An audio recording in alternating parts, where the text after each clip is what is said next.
Jeff Sharp. I'm Senior Product Manager at AD-Link, responsible for the network and communications products for the mobile and telecommunications industry. Primary focus is NFV, SDN, and mobile edge computing. One thing I'm really excited about is over the past year, we've been focused on a lot of mobile edge computing technologies. A lot of our customers, both the service providers, carriers, and also the Tier 1 telecommunication equipment providers, are focused on not just the cloud compute aspects of the network, but also more at the edge. So we've partnered with Intel. Intel has provided us a little bit of funding to develop a product that we introduced last year. It's called the Seto 1000. This is a one-of-a-kind, only in the industry, dual Xeon server that you can actually place at the edge. This edge server is an IP65, waterproof, dustproof, heavy, rugged, fanless product.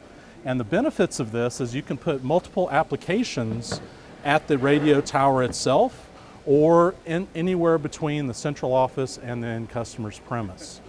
Key use cases for this are things like virtual CPE, augmented reality, traffic management, anything around the ETSI MEC as well. I'm doing virtualized RAN applications, video caching, and one of the most important things that we're seeing in the industry today is content delivery.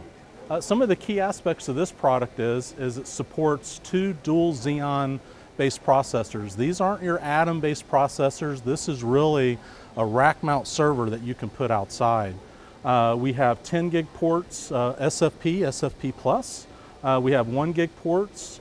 We have hot swappable drives in the back that are also removable from a hot swappable perspective.